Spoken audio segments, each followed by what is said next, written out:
প্রিয় উপস্থিতি, তো খুব মনোযোগ দিন। এই যে যাহা কিছু আছে সব আল্লাহর পক্ষ থেকে মানুষের জন্য নিয়ামত, সবই নিয়ামত। এই জন্য আল্লাহর কোরআনে আল্লাহ সূরা আর-রহমানে প্রত্যেক আয়াতের পরে পরে একটা শব্দ উচ্চারণ করেছেন, ফাবিআইয়ি আলাই রাব্বিকুমা তুকাযিবান। হে মানুষ এবং জিন, তোমরা বলো আল্লাহর কোন কোন কোন কোন নিয়ামতকে তুমি অস্বীকার করো। প্রিয় কুলাউড়াবাসী, আল্লাহ রাব্বুল আলামিনের দেওয়া এমন কোন নিয়ামত নাই যেটা আমরা অস্বীকার করব। খুবই মনোযোগ দিবেন। আপনি আপনার মাথা থেকে পা পর্যন্ত তাকাবেন। লাকাদ খালাকনাল ইনসানা ফি আহসানি তাকওয়িম।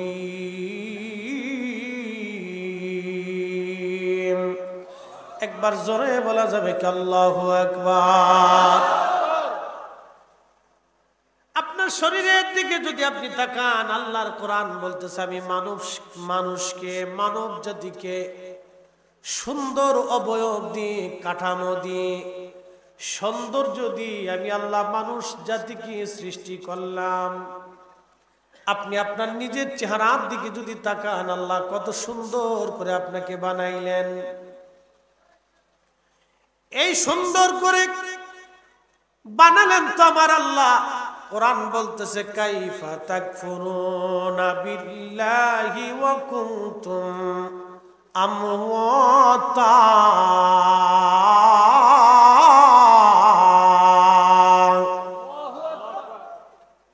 কুলাউড়ার মুসলমান, কাইফা তাকফুরুনা বিল্লাহি, তোমরা কি করে আল্লাহকে অস্বীকার করো? কি করে তোমরা আল্লাহকে অস্বীকার করো? মনোযোগ দিবেন। আমাদের পৃথিবীতে বিভিন্ন ধর্মের মানুষ আছে।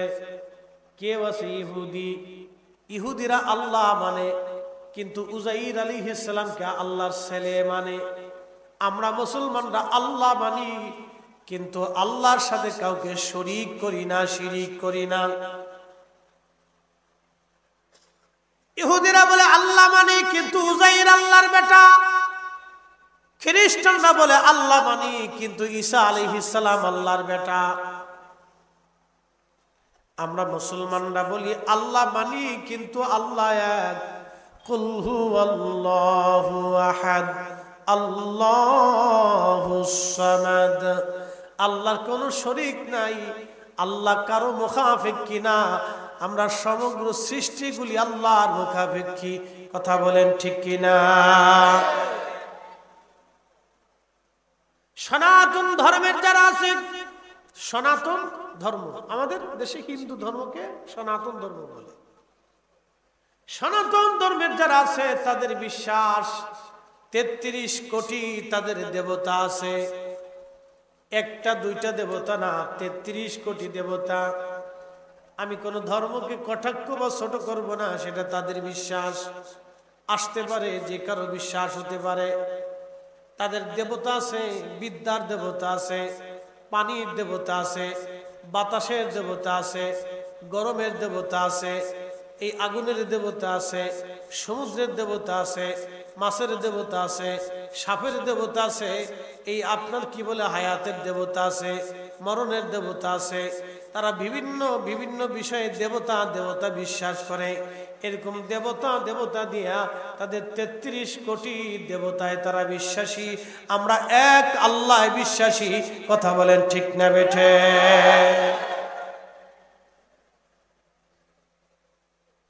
কোরআন আল্লাহ বলে কাইফা তাকফুরুনা বিল্লাহি, কি করে তোমরা আল্লাহকে অস্বীকার করো। কুনতুম আমওয়াতা, অথচ তোমরা অস্তিত্বহীন ছিলে, মৃত ছিলে। ফাআহইয়াকুম, আমি রব তোমাদেরকে, আমি আল্লাহ জীবন দিলাম, অস্তিত্ব দিলাম। তুমি অস্তিত্বহীন ছিলে, আমি আল্লাহ তোমার অস্তিত্ব দিলাম। একবার জোরে বলা যাবে কি আল্লাহু আকবার। তুমি রহমান, তুমি মেহেরবান, বলেন তুমি রহমান, তুমি মেহেরবান। অন্ধ গাহে না শুধু তোমারি গুণগান, অন্ধ গাহে না শুধু তোমারি গুণগান, বুঝেও বুঝে না তব শান। তুমি রহমান, তুমি মেহেরবান, বলেন তুমি রহমান, তুমি মেহেরবান। কোলাউড়ার মুসলমান আল্লাহ এক। আল্লাহ জোরে বলেন আল্লাহ, আল্লাহ। আমাদের আর কোনো খালিক নাই, কোনো মালিক নাই, কোনো রব নাই, রহমান নাই, রহিম নাই, করিম নাই, সত্তর নাই, জব্বার নাই। আল্লাহ আল্লাহ, আল্লাহ আল্লাহ, আল্লাহর সমকক্ষ আর কেউ নাই। মালিক আমাদের একজন, রব আমাদের একজন, স্রষ্টা আমাদের একজন। তিনি একাই तमाम সৃষ্টিকে একসাথে তিনি নিয়ন্ত্রণ করেন। সূর্য তারই হুকুমে চলে। আশ-শামসু ওয়াল কমারু বিহুসবানি ওয়ান নাজমু ওয়াশ-শাজারু ইয়াসজুদান।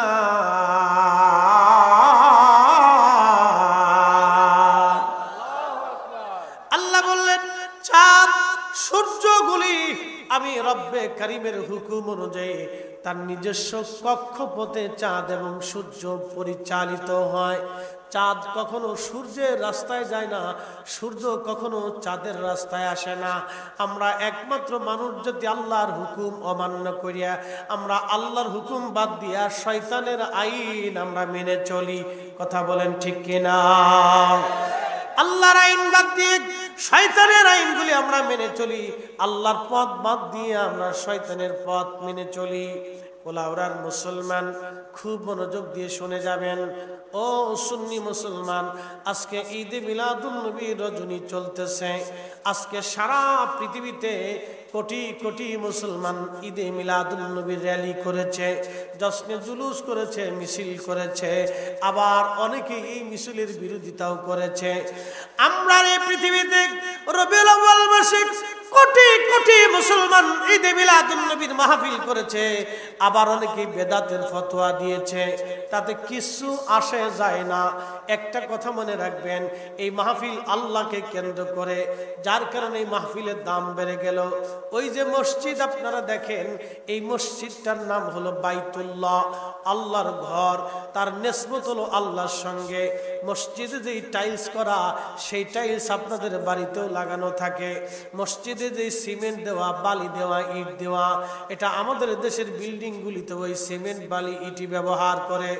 মসজিদের যে জানালা, ওই জানালা আমাদের বাড়ি ঘরে ব্যবহার করা হয়। মসজিদের যে বিছানা, সেই বিছানা আমাদের দেশের বাড়ি ঘরেও বিছানো হয়। কিন্তু আপনার বাড়িতে একরকম, মসজিদে আসলে হয়ে গেল ভিন্ন রকম।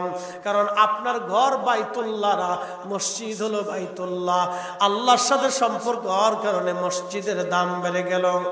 আমার মাথায় আপনারা পাগড়ি দেখতেছেন, পাগড়ি, এই পাগড়িতে যে কাপড় আপনি দেখেন, এই কাপড়টা বাজান দিয়ে যদি আপনি লুঙ্গি বানান, তাহলে লুঙ্গি যদি আপনার থেকে ছুটে পড়ে যায়, কেউ লুঙ্গি উঠে চুমা লাগায় না, কারণ এটা হলো লুঙ্গি।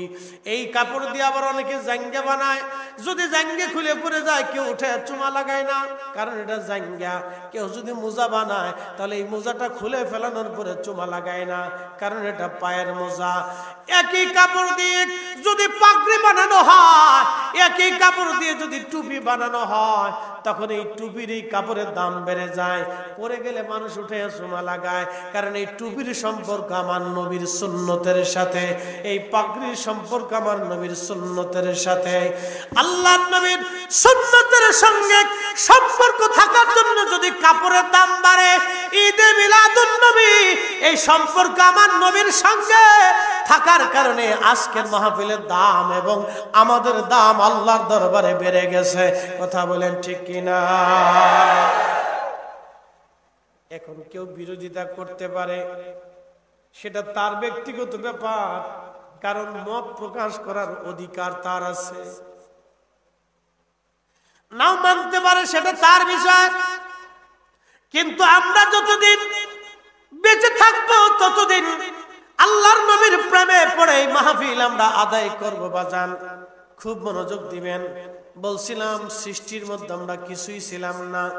আল্লাহ বললেন তোমরা নির্জীব ছিলে, মৃত ছিলে, অস্তিত্বহীন ছিলে, আমি রব্বুল আলামিন তোমাদেরকে অস্তিত্ব দিলাম।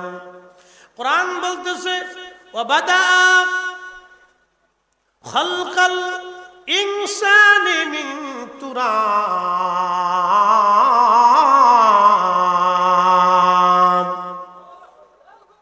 খুব মনোযোগ দিবেন। আমি মানব জাতির সৃষ্টির সূচনা করলাম মাটি থেকে। মানব জাতির সৃষ্টির সূচনা করলাম মাটি থেকে। সুম্মা জাআলা নাসলাহু মিন সুলালাতিন মিন মাইন মাহিন।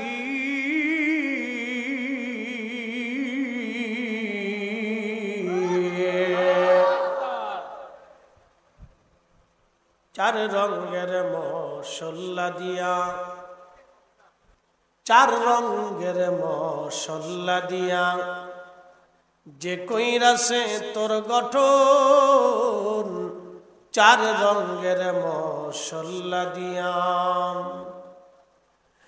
আগুন পানি মাটি বাতাস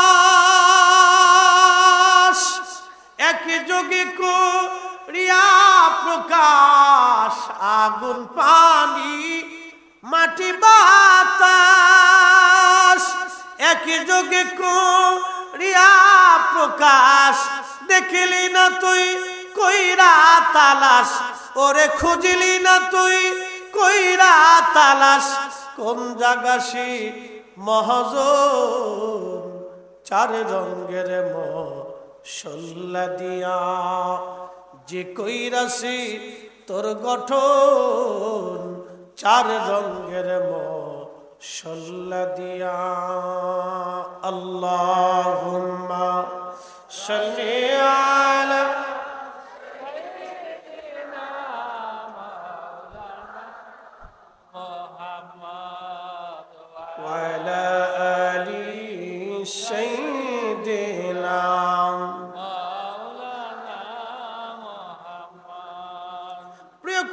মুসলমান।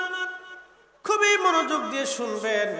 আল্লাহর কোরআন বলতেছে সুম্মা জাআলা নাসলাহু মিন সুলালাতিন মিন মাইন মাহিন। আমি মানব জাতির সৃষ্টির সূচনা করলাম মাটি থেকে এবং এর বংশধারা নসল বংশধারা আমি আল্লাহ বাড়াইলাম। ছেলে হলো, মেয়ে হলো, নাতি হলো, পুতি হলো, বাবা হলো, মা হলো, ভাই হলো, বোন হলো, ভাগিনা হলো, ভাতিজা হলো। এই যে বংশধারা, এই বংশধারা আমি আল্লাহ বাড়াইলাম, বানাইলাম। এটা হলো মানুষের শরীর থেকে ধাবমান নির্গত একটু পানি। এই পানি থেকে আমি আল্লাহ এই বংশ বিস্তার করলাম। পানি থেকে আমি আল্লাহ বংশ বিস্তার করলাম। সেই পানিটা বাবার পৃষ্ঠ দেশের মধ্যে থাকে, মায়ের বক্ষ দেশের মধ্যে থাকে। এই পানিটাকে আমার রব মায়ের এক নির্জন আধারে জরায়ুর ভিতরে আমার আল্লাহ পাক আমাদেরকে আল্লাহ মায়ের পেটের ভিতরে নিলেন। নেওয়ার পরে এইখানে আমার আল্লাহ আমাদেরকে সংরক্ষণ করলেন। ওই পানি থেকে রিফাইন করে করে করে করে প্রথম 40 দিনে সেটা রক্তপিণ্ড হলো। কোরআন শরীফ বলতেছে খলাকাল ইনসানা মিন আলাক, আমি মানুষ বানাইছি রক্তপিণ্ড থেকে। এ কুলাউড়ার মুসলমান শুনে যাবেন, আমাদের অর্থবিত্ত হইলে আমরা অহংকারী হয়ে যাই, ক্ষমতা হইলে আমরা অহংকারী হয়ে যাই, আমাদের জ্ঞান বেশি হইলে আমরা অহংকারী হয়ে যাই। যারা ক্ষমতা পাওয়ার পরে অহংকারী হয়ে যায়, মাইনকে চূড়ার মতো কলা গাছের পাতার নিচে তাদের থাকতে হবে। কথা কোন ঠিক কিনা?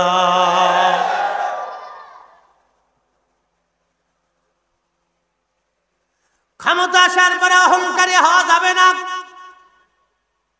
কিন্তু আজকে বড় আশ্চর্য লাগলো, মুসলমানরা ঈদে মিলাদুন নবীর র্যালি মিছিল নিয়ে যাওয়ার পরে আমার দেশের একদল তাদের উপরে হামলা করলো, ইট পাটকেল মারলো।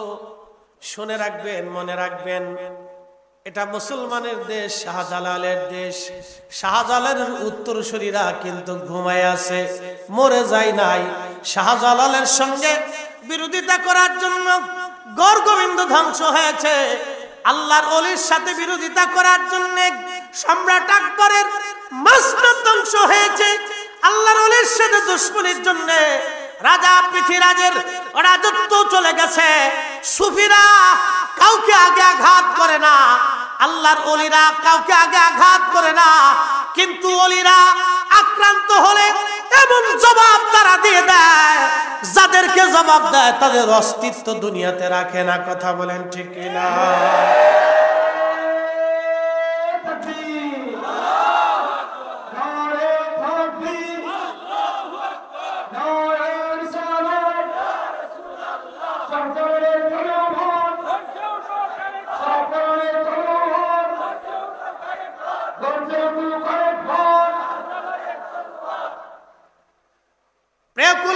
মুসলমান, কেউ যদি মনে করে সুন্নি জামাত আহলে সুন্নাত ওয়াল জামাতকে ধাক্কা দিয়ে সুরমা নদীতে ফেলে দেব, পদ্মা নদীতে ফেলে দেব, বঙ্গোপসাগরে ভাসিয়ে দেব, এটা সম্পূর্ণ ভুল। ফুলতলি মাসলাক, সারসিনা, ফুরফুরা, জনপুর, মসলকে আল হযরত, বাংলাদেশে মসলকে এনায়েতপুরি, যত দরবার আছে সুন্নি জামাত, সুন্নি মুসলমানরা যদি ঐক্যবদ্ধভাবে রাজধানী ঢাকার দিকে একবার মার্চ করে, একবার লং মার্চ শুরু করে দেয়, ঢাকা শহরে মানুষ জায়গা দেওয়ার জায়গা খুঁজে পাওয়া যাবে না। হাত উঁচু করে বলেন ঠিক কিনা?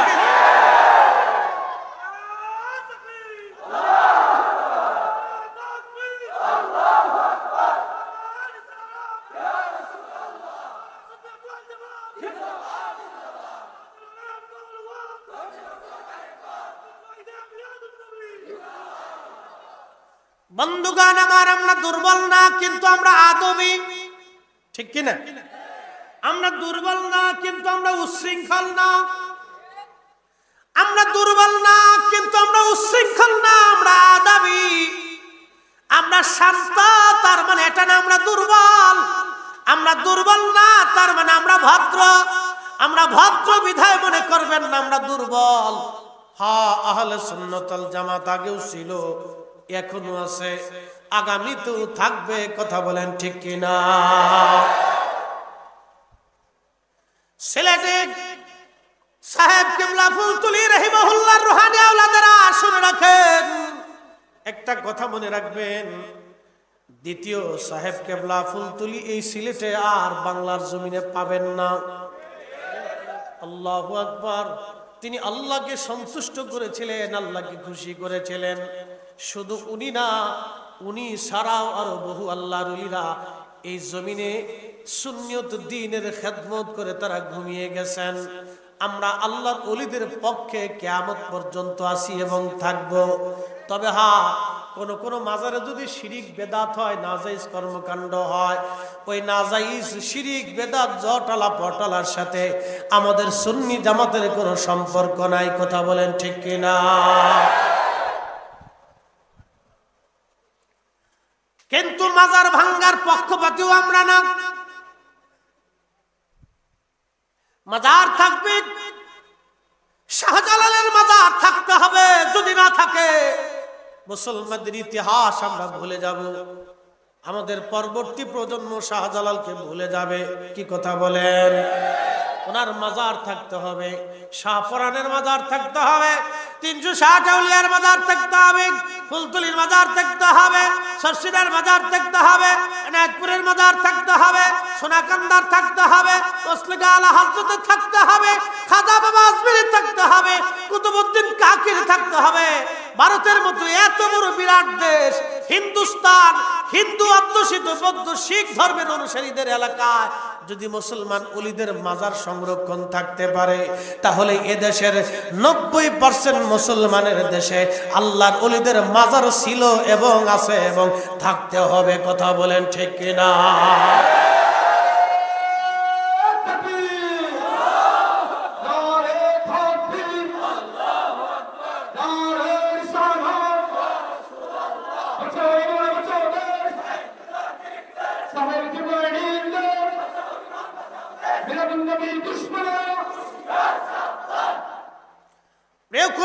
মুসলমান হাজিরিন, কারণ যদি মাজার না থাকে আমরা ইতিহাস ভুলে যাব। তাদের জিয়ারত চলতে হবে। তাদের জিয়ারতে গেলে শাহজালাল আমিন মুজাররিদি তিনি শুধু খানকার বীর ছিলেন না, জিহাদের ময়দানের বীর ছিলেন। ঠিক কিনা? সিপাহসালার হযরত শাহপরান যত 360 আউলিয়া শুধু খানকার বীর ছিলেন না, তারা জিহাদের ময়দানের বীর ছিলেন। তাদের ইতিহাস আমাদের দরকার, তাদের জিয়ারত আমাদের দরকার। এজন্যই প্রয়োজন আমাদের যুবকরা যখন তাদের জিয়ারতে দাঁড়াবে তখন অটোমেটিক স্মৃতি পথে তাদের ইতিহাসগুলি ভেসে আসবে আর মুসলমানরা আগামী দিনের জন্য অনুপ্রেরণা পাবে। অতএব জিয়ারত বন্ধ হবে না, তবে হ্যাঁ ত্রুটি বিচ্যুতি যদি থাকে সেটা আমাদেরকে পরিষ্কার করে সেটা একবারে পবিত্র করতে হবে। কি কথা বলেন ঠিক কিনা? জুব্বায় যদি ময়লা লাগে জুব্বা আপনি কেটে ফেলে দিবেন না, পরিষ্কার করতে হবে। মাথায় উকুন আসলে মাথা কেটে ফেলেন না, এটাকে পরিষ্কার করা লাগে। বন্ধু খুব মনোযোগ দিবেন। এইরকম আল্লাহর ওলিদের কিছু কিছু বর্গা মাজার আছে যেগুলি কিছু কিছু দুষ্ট মানুষ দখল করে নিয়ে গেছে, তারা সেখানে ব্যবসা বাণিজ্য শুরু করে দিয়েছে। এইগুলি থেকে আমাদেরকে বের করে এনে ওই সমস্ত জায়গা সুন্নি মাদ্রাসায় তিনখানা বানাইতে হবে। কথা কোন ঠিক কিনা? প্রিয় মুসলমান, যাই হোক, যেদিকে যাচ্ছিলাম কোরআন শরীফের দিকে ফিরে চলে যায়। আমি অস্তিত্বহীন ছিলাম, আমার মালিক আমাদের রব আমাদেরকে অস্তিত্ব দিলেন। আমার মায়ের পেটের ভিতরে আল্লাহ আমাকে অস্তিত্ব দিলেন। প্রথম 40 দিন ওই পানিটাকে আমার আল্লাহ রিফাইন করলেন। রিফাইন করার পরে আমার আল্লাহ মায়ের রেহেমের ভিতরে আমার রব আমার আল্লাহ রক্তপিণ্ড বানাইলেন। ওই রক্তপিণ্ডটাকে আমার রব আমার আল্লাহ রাব্বুল আলামিন ওই রক্তপিণ্ডটাকে আরো 40 দিন রিফাইন করতে লাগলেন। 40 দিন রিফাইন করার পরে রক্তপিণ্ডটাকে আমার আল্লাহ গোশতখণ্ড বানাইলেন। গোশতখণ্ডটাকে আমার আল্লাহ আরো 40 দিন পর্যন্ত রিফাইন করতে লাগলেন। আঙ্গুল হলো, হাত হলো, নখ হলো, চোখ হলো, কান হলো, আমার দেহ হলো, সৌন্দর্য হলো। একটা বাচ্চা যখন আপনি দেখবেন দুনিয়াতে আসে, আসার পরে তাকে দেখতে খুব সুন্দর দেখা যায়। তার আঙ্গুলগুলি সুন্দর, তার চোখগুলি সুন্দর, তার কানগুলি সুন্দর, তার চেহারাগুলি সুন্দর, তার ঠোঁটগুলি সুন্দর, তার জিহ্বা সুন্দর, তার হাত পা গুলি সুন্দর। এই জন্য আল্লাহর কোরআন শরীফ আমার আল্লাহ বলতেছেন, লাকাদ খালাকনাল ইনসানা ফি আহসানি তাকওয়িম। আমি মানুষ বানাইছি সুন্দর অবয়ব দিয়া। সুন্দর যদি আমি মানুষ বানাইলাম সৌন্দর্য অবয়ব দিয়া। একবার জোরে বলা যাবে কি মারহাবা? তুমি রহমান, তুমি মেহেরবান। বলেন তুমি রহমান, তুমি মেহের। অন্ধ গাহে না শুধু তোমারি গুণগান, অন্ধ গাহে না শুধু তোমারি গুণগান, বুঝেও বুঝে না তবু শান, তুমি রহমান তুমি মেহেরবান, বলেন তুমি রহমান তুমি মেহেরবান। আল্লাহুম্মা সাল্লি আলা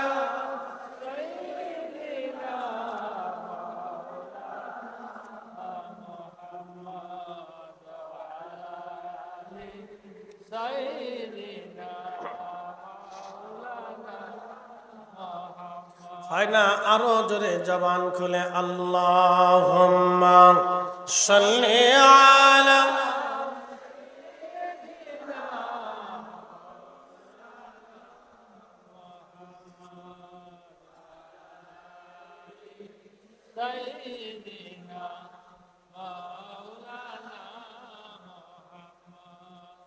প্রিয় মুসলমান আমার,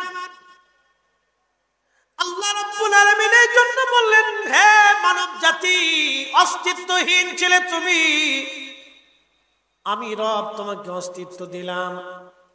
এই জন্য আল্লাহর দেওয়া জীবন পাওয়ার পরে অহংকারী হওয়া ঠিক না, গর্ব করা ঠিক না। আল্লাহর দেওয়া জীবন পাওয়ার পরে এই জীবনটাকে আল্লাহর রাহে কুরবানি করতে হয়। এই আল্লাহর দেওয়া জীবনটাকে আল্লাহর পথে পরিচালিত করার জন্য আমাদেরকে নামাজের কাতারে দাঁড়াইতে হবে। যদিও আমরা সাহাবীদের মতো জিহাদের কাতারে দাঁড়ানোর সুযোগ আমাদের নাই, কিন্তু আল্লাহর দেওয়া মসজিদের নামাজের কাতারে দাঁড়ানোর সুযোগ আছে এখনো। নামাজের কাতারে দাঁড়াইতে হবে। নামাজের কাতারে দাঁড়াই আমরা আল্লাহর আইন মেনে মেনে চলতে হবে। আল্লাহর দেওয়া ছোট্ট জিন্দেগি পাওয়ার পরে আমাদেরকে আল্লাহর আইন মেনে চলতে হবে। একটা কথার উত্তর দিবেন, সূর্য আল্লাহর আইনে চলে, চাঁদ আল্লাহর আইনে চলে, বাতাস আল্লাহর আইনে চলে, বৃষ্টি আল্লাহর আইনে চলে। গতকালকে পর্যন্ত আকাশে মেঘ বৃষ্টি ছিল, আজকে নাই, আবার কালকে হবে কি হবে না আমাদের জানা নাই।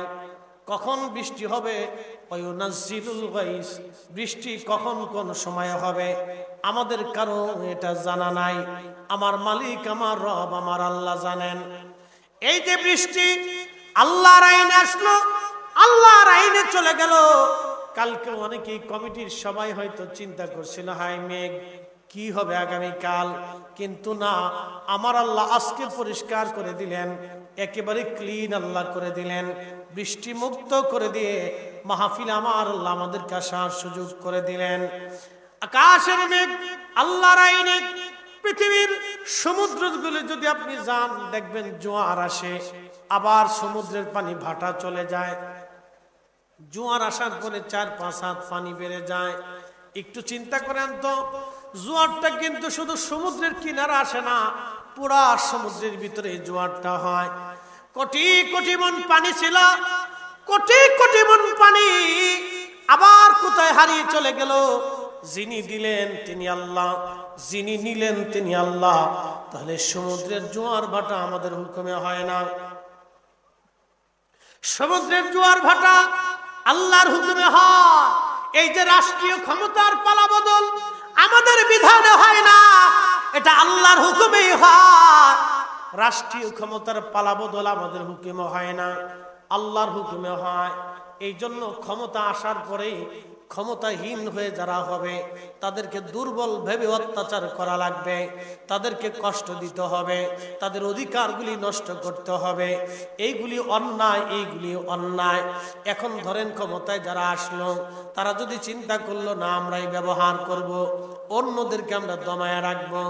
যদি মনে করেন মুসলমানরা ক্ষমতায়, চিন্তা করলো না হিন্দুদের পূজা আমরা করতে দেব না, এটা ঠিক না। ক্ষমতা আল্লাহ দেন, ক্ষমতার পালা বদল আসে, ক্ষমতা চলে যায়। নদীর সাগরের জোয়ার যেমন আসে, আবার জোয়ার চলে যায় আল্লাহর হুকুমে। ক্ষমতাও আসে আল্লাহর হুকুমে, চলেও যায় আল্লাহর হুকুমে। আল্লাহর কোরআন বলল, কুলিল্লাহুম্মা মালিকাল মুলকি তুতিল মুলকা মান তাশাউ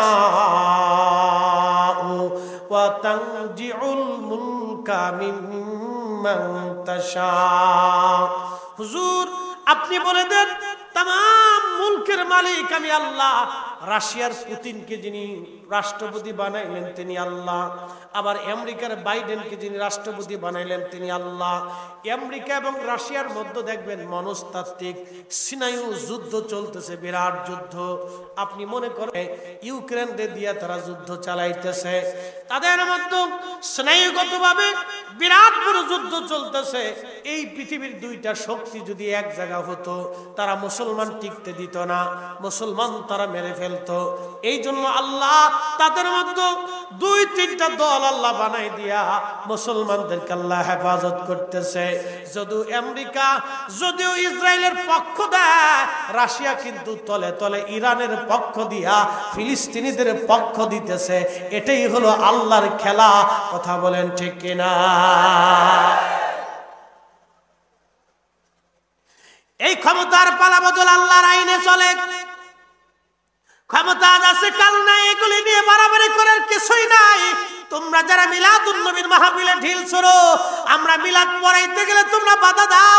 মিলাদুন নবীর মাহফিলে তোমরা যারা বাধা দিতে চাও এবং সুন্নিদের কর্মকাণ্ডে যারা বাধা দিতে চাও, তোমরা শুনে রাখো দেশ কিন্তু তোমাদের না, দেশ আমাদেরও না, দেশ আমাদের সবার।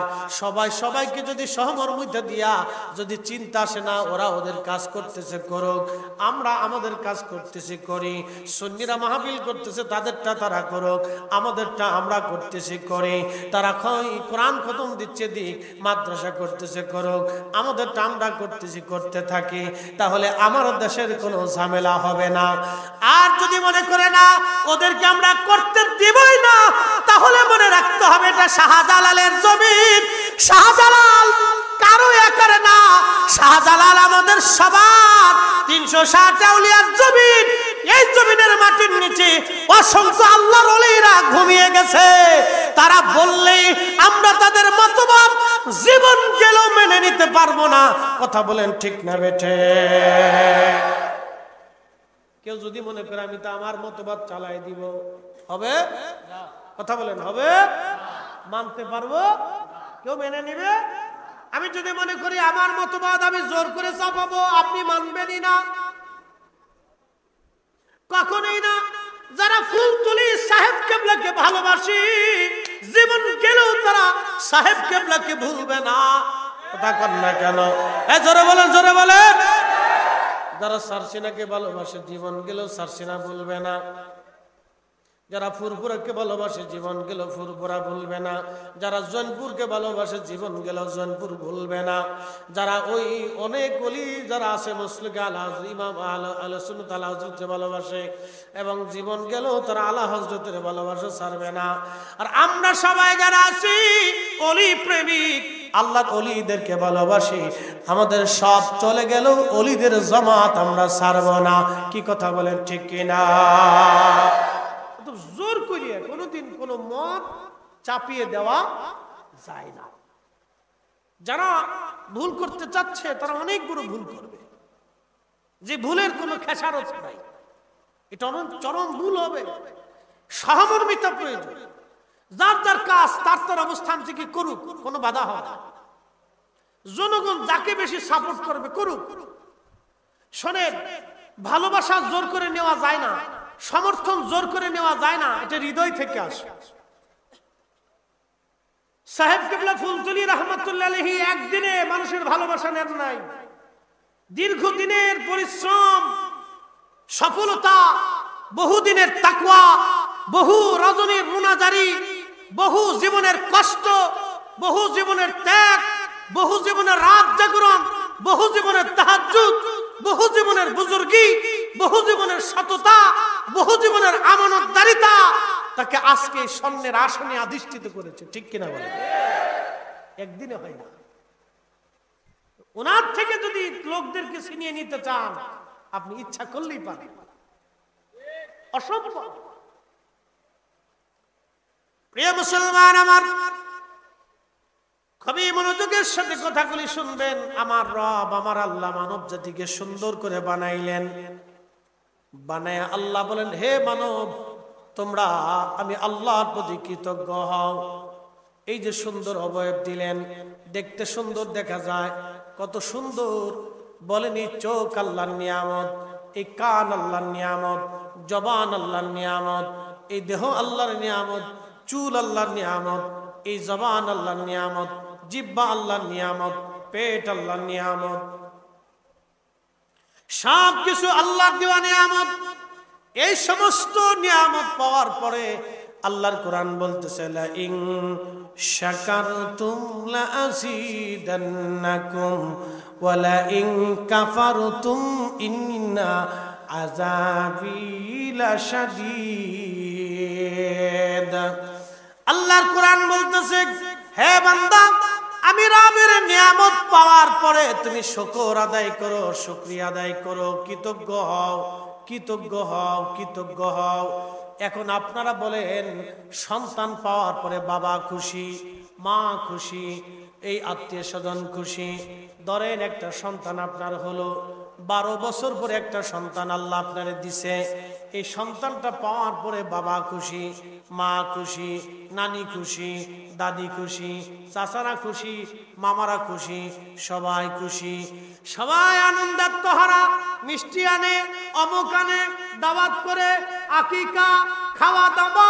সন্তান পাওয়ার পরে যদি দুনিয়াতে আপনি এত বেশি খুশি হন, তাহলে রাহমাতুল লিল আলামিন পাওয়ার পরে আপনাকে আরো বেশি খুশি হতে হবে। সেই খুশির নাম হলো ঈদে মিলাদুন নবী। কথা বলেন ঠিক কিনা? এটা শরীয়তের কোনো ঈদ না। যদি শরীয়তের ঈদ হতো তাহলে আমরা 2 রাকাত নামাজ বানাইতাম, অথবা 3 রাকাত নামাজ বানাইতাম, খুতবা বানাইতাম, একটা দিন নির্দিষ্ট করতাম, সময় নির্দিষ্ট করতাম না। এটা শরীয়তের ঈদ না। এই ঈদটা হলো নবী পাওয়ার ঈদ। এটা মুমিনের আনন্দের ঈদ, মুমিনের আনন্দের ঈদ, মুমিনের ভালোবাসার ঈদ, মুমিনের ভালোবাসার ঈদ। এই দিন পাওয়ার পরে আমরা বিরাট খুশি।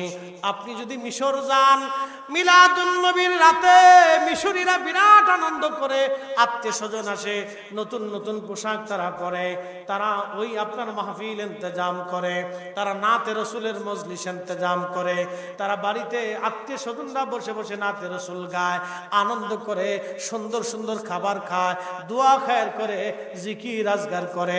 বাংলার সুফিরা, সারা পৃথিবীর সমস্ত সুফি ওলি যারা ছিলেন, তারা মিলাদুন নবীর মাহফিল কায়েম করে আল্লাহর নবীর ভালোবাসায় তারা উজ্জীবিত হতেন, নাতে রসুল গাইতেন, আনন্দ করতেন, তারা আল্লাহর শুকরিয়া আদায় করেছেন।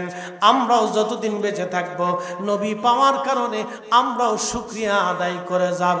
কথা বলেন ঠিক কিনা? আল্লাহ আমাদেরকে বুঝার তৌফিক দান করুন। সকলে বলেন আমিন।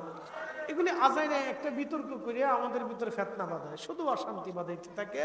এ মাস আসলে শুধু এটা নিয়ে বিতর্ক, ঝগড়া, এই এক একজনের ঝুঁকোচাকাছি, ধাক্কা ধাক্কি, মারামারি, বাড়াবাড়ি, এগুলি চলতে থাকে। আসলে আমাদের এই অ্যাটিটিউড, ধ্যান ধারণা কবে চেঞ্জ হবে আমরা জানি না। কোন দিন কবে এগুলি চেঞ্জ হবে আমাদের জানা নেই। আমরা কবে সভ্য হব তা আমাদের জানা নেই। খুব মনোযোগ দিয়ে, এই যে রব আমাদেরকে সারা পৃথিবীর এত সৌন্দর্য আল্লাহ দিলেন, এই সব কিছু আল্লাহর দেওয়া নিয়ামত।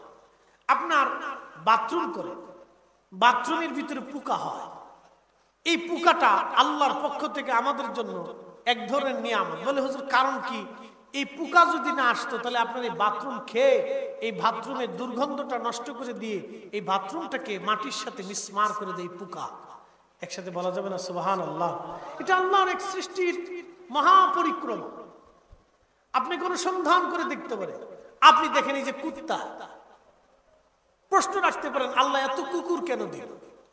এই কুকুর আপনার ফসা গলা আমি যাবি ওরা খা, বিরাট এই আপনার বাড়িতে থাকে, দেখবেন ও আপনার বাড়ির ঘরে ইঁদুর খেয়ে নিঃশেষ করে দেয়, তেলা পোকা ঢুকতে দেয় না। আপনি যদি সমস্ত ইঁদুর মেরে ফেলে দেন তাহলে দেখবেন যে আপনার সারা দেশে এই সমস্ত বিড়াল যদি মেরে ফেলে দেন তাহলে সারা দেশে দেখবেন এই ইঁদুরের উৎপাতে ফসল টসল সব নষ্ট হয়ে যাবে। চীন, চীনের যিনি জনক যাকে বলা হয় তার নাম হচ্ছে মাও সেতুং। তো মাও সেতুং যখন চীন স্বাধীন করলেন, চীন গঠিত হল, তো মাও সেতুং দেখলেন এই চীনের ভিতরে চড়ুই পাখিরা এই ধান খেয়ে নষ্ট করে ফেলে। তো তারা গবেষণা করে দেখলেন যে হাজার হাজার লক্ষ লক্ষ টন গম, এই ধান প্রত্যেক বছর এই চড়ুই পাখি খেয়ে ফেলে দেয়। তো মাও সেতুং চিন্তা করলেন যে তাহলে আর এই চড়ুই পাখি রাখা যাবে না, আমরা যদি সমস্ত চড়ুই পাখি মেরে ফেলে দিই তাহলে লক্ষ লক্ষ টন এই গম এবং ধান বেঁচে যাবে। দেখেন সিদ্ধান্ত কি। তো তারই সুবাদে মাও সেতুং একটা সিদ্ধান্ত নিল যে একই দিনে সারা চীনের সমস্ত চীনের মানুষদেরকে উদ্বুদ্ধ করলো যে আমরা একই দিনে সবাই মিলে একসাথে চড়ুই পাখি মারবো, আর চড়ুই পাখি মেরে ফেলে দিয়ে সারা চীনের চড়ুই পাখি নিঃশেষ করে দেবে। অ্যাটেনশন, মনোযোগ দিয়ে। আপনি ইচ্ছা করলেই একটা জাতিকে, একটা গোষ্ঠীকে এইভাবে ধ্বংস করে দিতে পারেন না, এটা আল্লাহর সৃষ্টির আইনের বহির্ভূত। বুঝাইতেছি, মাও সেতুং এই একদিনের ঘোষণাতে সারা চীনের কোটি কোটি কোটি কোটি চড়ুই পাখি হত্যা করল। মহা উৎসবে, উৎসব দিয়ে তারা চড়ুই পাখি মেরে ফেলে একদিন কোটি কোটি চড়ুই পাখি মেরে ফেলে। আচ্ছা, চড়ুই পাখি শেষ। পরের বছরে বিপত্তি ঘটল, চড়ুই পাখি শেষ।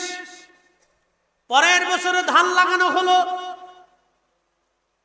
কিন্তু বিপত্তি হলো, ধান তো হলোই না, ধানে পোকা লাগলো। পোকা লেগে কোটি কোটি টন মন ধান একবারে নষ্ট হয়ে গেল। ধান নাই, এইভাবে পরের বছর আবার ধান লাগাইলো, আবার কোটি কোটি কোটি কোটি হেক্টর জমির ধান পোকা লেগে লেগে একেবারে শেষ হয়ে গেল। একসাথে বলবেন আল্লাহু আকবার। না না, হয় না, আরো জোরে বুঝাইতেছি, আরো আরো জোরে জোরে জোরে। এটা আল্লাহর সৌন্দর্য যে চড়ুই পাখি থাকবে, তেলা পোকা থাকবে, ইঁদুর থাকবে, সাপ থাকবে, বিচ্ছু থাকবে, শিয়াল থাকবে, কুত্তা থাকবে, বিলাই থাকবে, বাঘ থাকবে, ভাল্লুক থাকবে, পাখি থাকবে। আপনার শক্তি আছে বিধায় আপনি জঙ্গলে সব বাঘ মেরে ফেলবেন, এটা আল্লাহর আইনের বহির্ভূত। আপনার শক্তি আছে বিধায় সমস্ত পাখি মেরে ফেলবেন, এটা আল্লাহর বহির্ভূত। আপনার শক্তি আছে বিধায় সমস্ত কুত্তা মেরে ফেলবেন, এটা আল্লাহর আইন বহির্ভূত। আল্লাহ সৃষ্টি করেছে মানুষের জন্য। আপনার শক্তি আছে বিধায় আপনি হিন্দু নিঃশেষ করবেন, এটা আল্লাহর আইন বহির্ভূত। শক্তি আছে বিধায় ভারত যদি মনে করে আমি মুসলমান নিঃশেষ করে দেব, এটা আল্লাহর আইন বহির্ভূত। চেঙ্গিস খান চেয়েছিল 2 কোটি মুসলমান হত্যা করে পৃথিবী থেকে মুসলিম সাম্রাজ্য নিশ্চিহ্ন করতে। না, আজকে চেঙ্গিস নাই, কিন্তু মুসলমান এখনো আছে। হালাকু চেয়েছিল ইরাকের বাগদাদে 16 লক্ষ মুসলমান তিনি 3 দিনে জমাই দিয়েছিল। ইরাকের দজলা নদী শুধু রক্তে আর রক্তে 1 মাস পর্যন্ত এই টাইগ্রিস নদী রক্তে রঞ্জিত ছিল। সে ভেবেছিল মুসলমান হত্যা করলে বুঝি ইরাক থেকে, বাগদাদ থেকে মুসলিম নিশ্চিহ্ন হবে। আজকে কিন্তু হালাকু নাই, কিন্তু ইরাকের বাগদাদে এখনো আজান আছে, এখনো মসজিদ আছে, এখনো মুসলমান বেঁচে আছে। কথা বলেন ঠিক না বেঠে?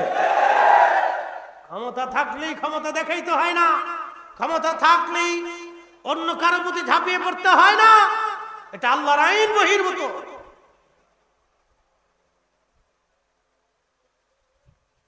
আগে যারা ভুল করছিল তারা সেই ভুলের খেসারত দিচ্ছে, এটা আল্লাহর আইন বহির্ভূত। তো মাও সেতুং চীন সমস্ত চড়ুই পাখি একবারে নিঃশেষ করেছে। চড়ুই পাখি আর নাই। ধান লাগাইলো, ধানে পোকা হলো। প্রথম বছরে ধান শেষ, দুর্ভিক্ষ শুরু হলো। পরের বছর ধান লাগালো, আবার পোকা হলো, ধান নাই, কোটি কোটি মন ধান নাই, আবার দুর্ভিক্ষ বেড়ে গেল। দুর্ভিক্ষে চীনে 1 কোটি মানুষ না খেয়ে মরে গেল। যে চীনকে আজকে আপনি বিশ্বের উচ্চ আসনে দেখতেছেন, বিরাট ধনী দেশ দেখেন, সেই চীনে এক সময় 1 কোটি মানুষ শুধু না খেয়ে মরে গিয়েছিল। একটা ভুল সিদ্ধান্তের জন্য, একটা ভুল সিদ্ধান্তের জন্য। পরে বিজ্ঞানীরা গবেষণা করে দেখলো চড়ুই পাখি হত্যা করা ছিল মাও সেতুংয়ের জীবনে সবচেয়ে বড় ভুল। কারণ এই চড়ুই পাখির দলেরা শুধু ধান খাইতো না, ধানের পোকা খেয়ে নিঃশেষ করে দিত। এই পোকা খাওয়ার কারণে ধানে পোকা লাগতো না, ওরা ধানও খাইতো, পোকাও খাইতো, উপকারও করতো, আবার কিছু ধানও ওরা খাইতো, কিছু বেতনও আপনার কাছ থেকে নিত, আবার আপনার উপকারও ওরা করে দিত। চড়ুই নিঃশেষ করার কারণে শেষ পর্যন্ত দেখা গেল ধান তো আর নাই, পোকা ধরে গেল, পোকার রাজত্ব এসে গেল। সারা ধান ক্ষেতগুলিতে পোকা আর পোকা, সে পোকা দমাইতে পারলো না। চড়ুইর কারণে তারা ওই পোকা নিঃশেষ করতো। চড়ুই পাখিরা পোকা খেয়ে খেয়ে খেয়ে খেয়ে ধান ক্ষেত পরিষ্কার করে রাখতো। এটা আল্লাহর সৃষ্টির এক পরিক্রমা। এই জন্য রব বলছে আলহামদুলিল্লাহি রব্বিল আলামিন, আমি রব, তামাম সৃষ্টির রব। আমি একটা দিই আরেকটা দিই আরেকটাকে আমি আল্লাহ লালন পালন করি, লালন পালন করি, লালন পালন করি। কুত্তা দিয়ে মানুষে, মানুষ দিয়ে কুত্তারে, বিলাই দিয়ে মানুষে, মানুষ দিয়ে বিলাই রে, গরু দিয়ে মানুষে, মানুষ দিয়ে গরু রে, মহিষ দিয়ে মানুষে, মানুষ দিয়ে মহিষ রে, গাধা দিয়ে মানুষে, মানুষ দিয়ে গাধারে। আমি আল্লাহ রাব্বুল আলামিন রব। এইরকম সৃষ্টির পরিক্রমা, একটা দিয়ে আরেকটা দিয়ে আরেকটা দিয়ে আরেকটা। আমি আল্লাহ রাব্বুল আলামিন সৃষ্টিকে এইভাবে সুন্দর করে চক্রাকারে সাজিয়েছি। এটা আমার আল্লাহর সৃষ্টি। তোমরা আমরা আল্লাহর আইন বাহির কইরা, আল্লাহর আইনের বাহির আইসা তোমরা নিজস্ব মতবাদ চালায় দিয়া, তোমরা অন্য কোন গোষ্ঠী, ব্যক্তি, কোন পশু পাখি তোমরা অন্যায় করবে না, তাদেরকে হত্যা করবে না, কষ্ট দিবে না, ব্যথা দিবে না। একসাথে বলা যাবে না আল্লাহু আকবার? আমাদেরকে বুঝতে হবে। কিছু মাথা মোটার দল আছে, আগা মাথা বোঝে না, মনে কাছে হয়ে গেছে। এগুলো ঠিক না। আগে যারা ছিল তারা ভাবছিল যে খুব পেয়ে গেছি, পায়ে যাবার যে দরবেশে 60 লক্ষ কোটি টাকা না 60,000 কোটি টাকা নিয়ে গেছে। তাতে কি হয়েছে বলেন তো? এখন জেল কাটতেছে। সে ভাবছিল আমি পেয়ে গেছি, বাবার দিয়ে নিতে দিয়ে সব শেষ করছে, নিজে শেষ হয়েছে, আরো মানুষকে শেষ করছে। এগুলো অন্যায়, এগুলো জুলুম।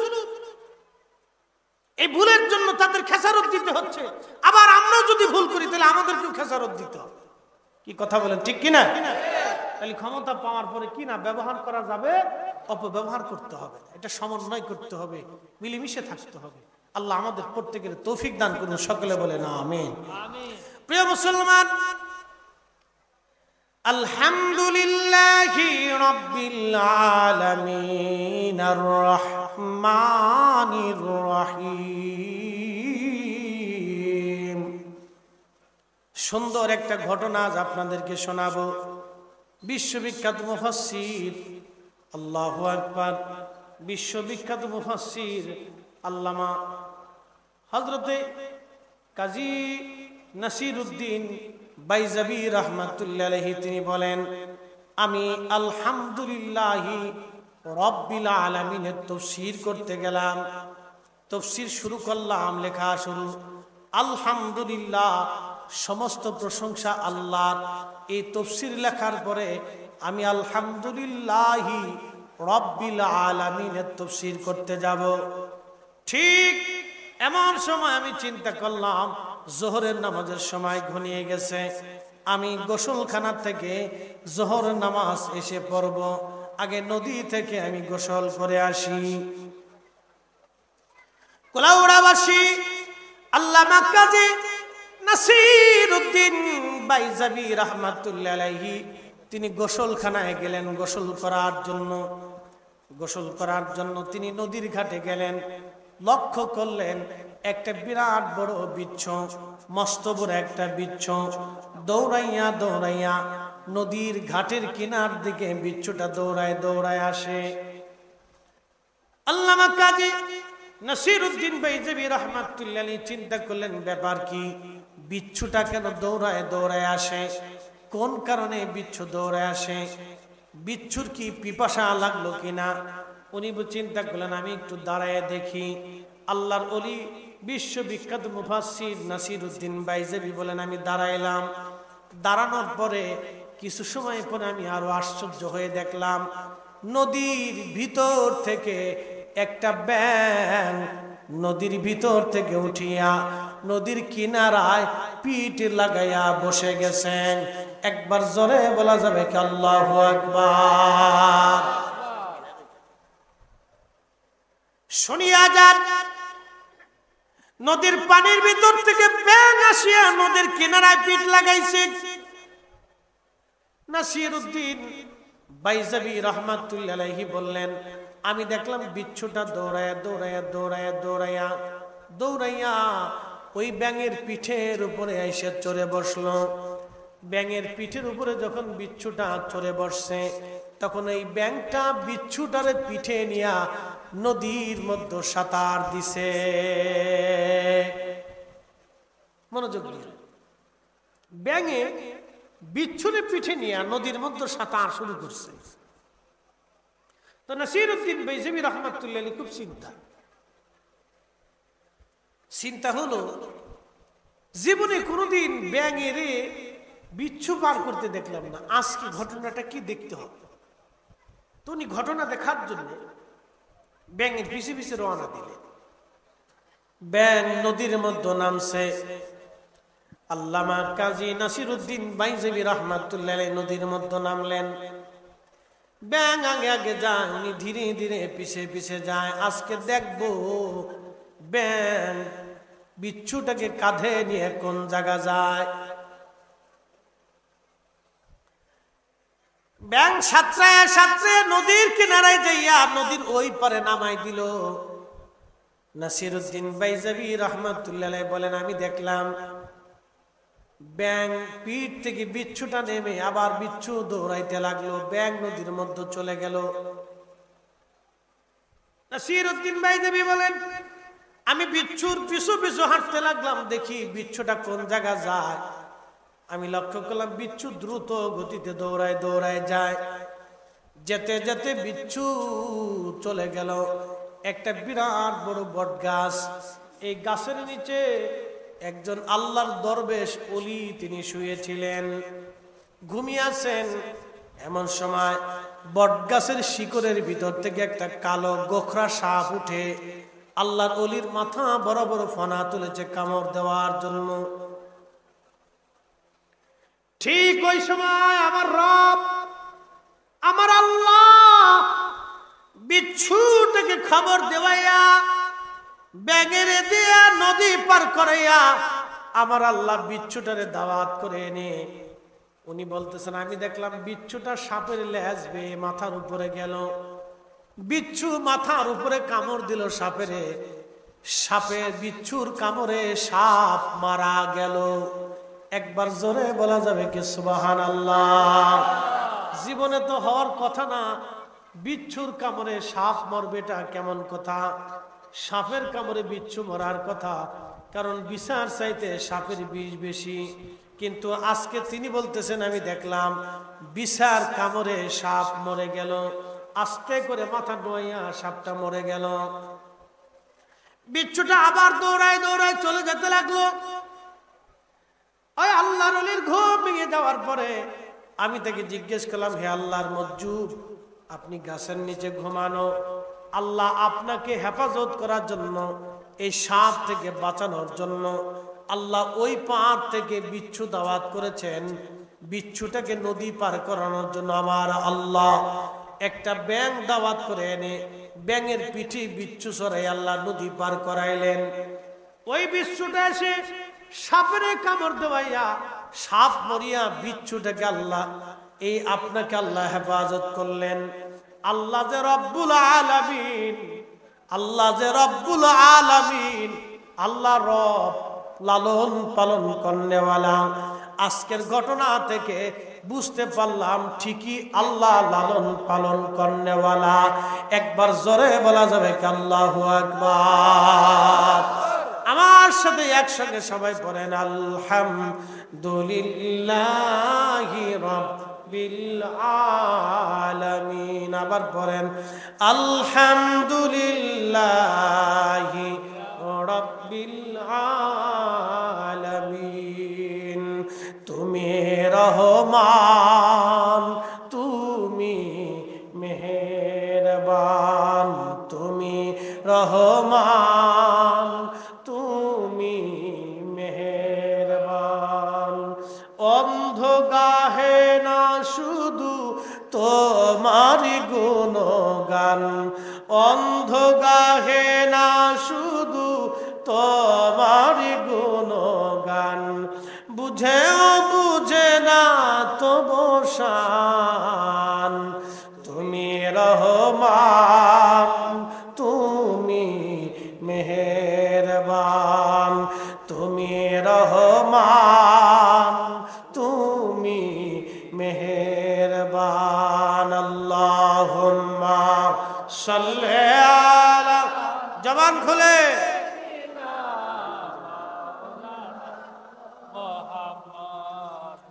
ওয়া আলা আলি সাইয়্যিদিনা।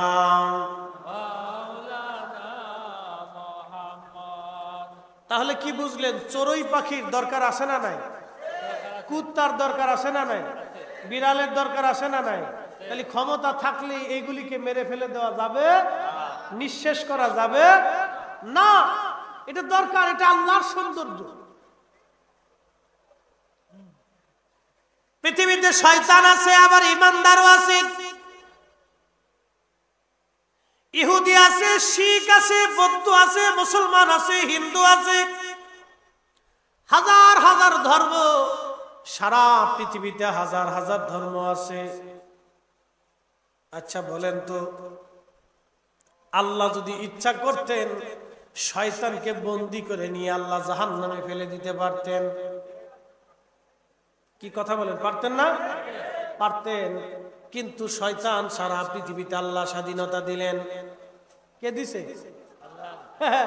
না না, জোরে বলেন, শয়তানের স্বাধীনতা দিছে কি? একসাথে বলেন, কে দিছে? হ্যাঁ, জোরে বলেন, কে দিছে? আল্লাহ শয়তানের স্বাধীনতা দিয়ে আবার আপনারা আল্লাহ বলছেন, ইয়া আইয়ুহাল্লাযীনা আমানু দুখুলু ফিস-সিলমি কাফাতান ওয়া লা তাত্তাবিউ খুতুওয়াতিশ শাইতান।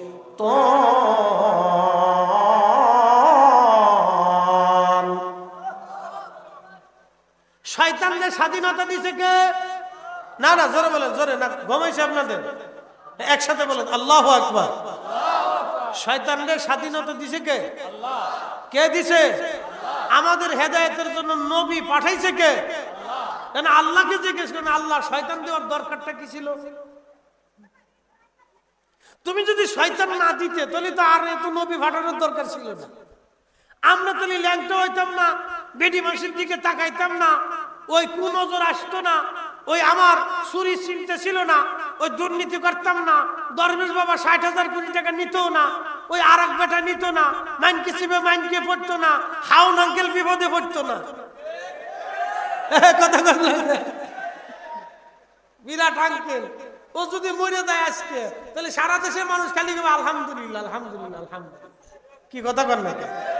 কি জিন্দেগি গঠন করছে চিন্তা করেন, কি ফজিলতের জীবন। আরে সর্বনাশ। এখন প্রশ্ন হলো, আল্লাহ শয়তান সৃষ্টি করলেন আমাদেরকে পরীক্ষা করার জন্য। যদি শয়তান না থাকতো তাহলে পরীক্ষা হতো না। আজকে আল্লামা সাহেব কেবলা ফুলতুলি যদি এই জমিনে না আসতেন, আজকের ঈদে মিলাদুন নবীর মাহফিল আপনি পাইতেন না। আসতে বলেন কে? জোরে বলেন। আবার আমাদের বিরুদ্ধবাদী যারা আছে তারা যদি না আসতো তাহলে আমাদের জজবা হইতো না। এটা আল্লাহর সৌন্দর্য।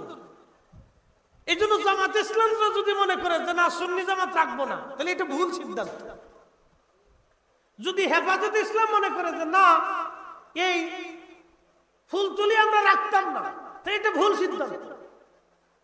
আর আমরা যদি মনে করি না হেফাজত এই দেশেই রাখবো না, তাহলে আমারও ভুল সিদ্ধান্ত। সবাইরই দরকার। কারে দরকার? সবাইরই দরকার। আমরা যদি মনে করি যে এই দেশে একটা হিন্দু থাকতে দেব না, তাহলে ভুল সিদ্ধান্ত। তারও দরকার। উনারে বানাইছে আল্লাহ, যদি সে না থাকতো তাহলে আল্লাহ কি জিনিস আপনি বুঝতেন না। কি কথা কন না? আল্লাহ কি জিনিস, আল্লাহ কত বড় নিয়ামত, আল্লাহ আমাদের জন্য যে কত বড় রব, মানে আপনি বুঝতেন না, আমি ব্যাখ্যা বিশ্লেষণ করতাম না। শয়তান আল্লাহ থেকে জুদা হলো। 4 জায়গায় শয়তান কেঁদেছিল। ইমাম সুহাইলি রাহিমাহুল্লাহ আল বেদায়ের ভিতরে ইমাম ইবনে কাসির লিখছে যে শয়তান 4 বার পৃথিবীতে কাঁদছিল, এছাড়া ও কাঁদে না। শয়তান কিন্তু কাঁদে না, ওর চোখে পানি নেই, ও 4 বার দুনিয়াতে কাঁদছে। একবার যখন আল্লাহ রাব্বুল আলামিন ওয়া কানা মিনাল কাফিরিন বলে শয়তানকে ঘোষণা দিলেন, তখন শয়তান কাঁদতে লাগলো। তখন জান্নাত থেকে আমার আল্লাহ দুনিয়ার মধ্যে ফেলে দিলেন, তখন আল্লাহ রাব্বুল আলামিন শয়তান তখন কাঁদলো।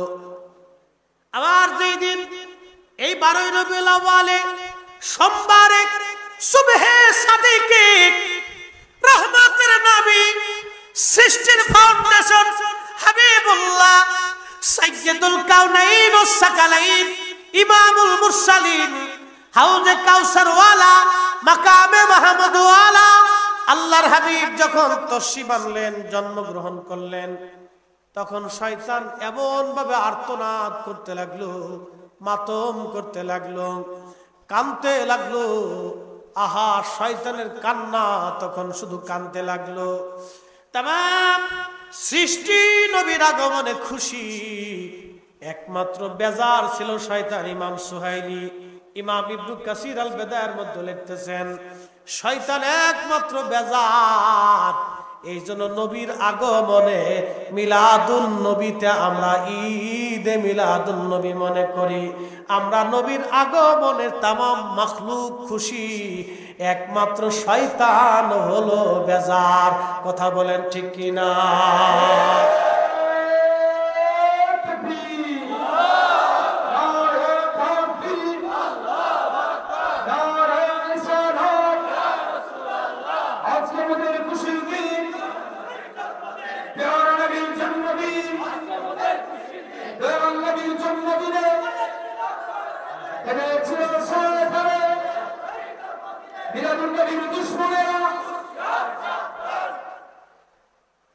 বুঝা গেছে? নবীর আগমনে খুশিকে তামাম, বেজারকে আজাজিল। তা আমরা তো আজাজিলের অনুসরণ করতে পারি না। কোরআন বলতেছে ওয়ালা তাত্তাবিউ খুতুওয়াতিশ শাইতান, তোমরা শয়তানের ইত্তেবা করিও না। শয়তান যেই দিনে কাঁদছে সেই দিনে আমরা খুশি, আনন্দ উদযাপন করব, এটাই আমাদের ঈদে মিলাদুন নবী। কথা কোন ঠিক না বেটা? এত দলিল লাগে নাকি মিলাদুন নবী? ইমানদার একটুতেই দলিল চলে। শয়তান এই দিন বেজার কান্না করেছিল, সেই দিন আমরা খুশি হলাম, আনন্দ পাইলাম, আনন্দ করলাম, নবীর আগমনে আমরা খুশি। এই জন্য কাজী নজরুল কত চমৎকার লেখছেন, ত্রিভুবনের প্রিয় মুহাম্মদ, ত্রিভুবনের প্রিয় মুহাম্মদ এলো রে দুনিয়ায়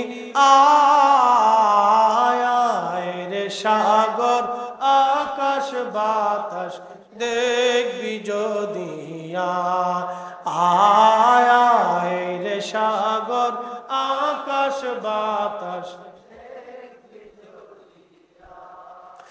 ধুলির ধরা বেহেশত আজ জয় করিল দিল রে লাজ, ধুলির ধরা বেহেশত আজ জয় করিল দিল রে লাজ। আজকে খুশির ঢল নেমেছে ধূসর সাহারায়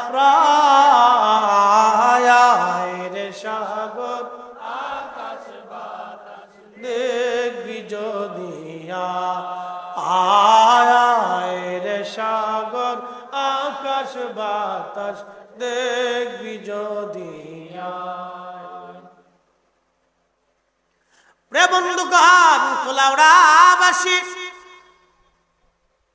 শয়তান রব্বে কারীম থেকে যখন বিতাড়িত হবে, বিতাড়িত হয়ে গেল, আল্লাহকে ডাক দিয়ে বলল, রব তুমি তো তোমার দরজা থেকে আমাকে তাড়ায় দিচ্ছ, আমি 9 লক্ষ বছর ধরে তোমার সেজদা দিলাম, তোমার ইবাদত করলাম, এর বিনিময় কি আমি কিছুই পাই না গো আল্লাহ? আল্লাহ বললেন, শয়তান রে, কি চাস তুই? বলে, রব।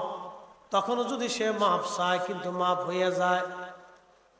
তখনও বলতেছে, রব আমারে তুমি কিয়ামত 3টে জিনিস দিবা। আল্লাহ বলেন, কি চাও বলো? বলে, কিয়ামত পর্যন্ত আমার হায়াত দিবা। কিয়ামত অবধি, মাহশরের দিন পর্যন্ত তুমি আমার হায়াত দিবা। আল্লাহ বলেন, তা দিলাম। তোকে কিয়ামত পর্যন্ত আমি আল্লাহ হায়াত বর্ধিত করে দিলাম। শয়তান বলে, রব তুমি আমাকে আর একটা জিনিস দিবা। বলে, কি চাস? আল্লাহ তো সবই জানে, কি চাস বল? আল্লাহ সবই জানে, কিন্তু আমার মালিক রব্বুল আলামিন একটা দিয়ে আর একটা লালন পালন করেন। এটা আল্লাহর একটা পরীক্ষা। এ আমার দিকে তাকান। আদম আলাইহিস সালাম, এই ঘটনাটা পরে বলতেছে, আদমের কথা বলে যায়। আদম আলাইহিস সালাম, ওনাকে আল্লাহ বানাইলেন মাটি দিয়ে, পানি দিয়ে, আগুন দিয়ে, বাতাস দিয়ে। আব, আতশ, খাক, বাদ, আগুন, পানি, মাটি, বাতাস, 4টা বস্তু দিয়ে আদমরে বানাইয়া আল্লাহ জান্নাতের মধ্যে রাখলেন।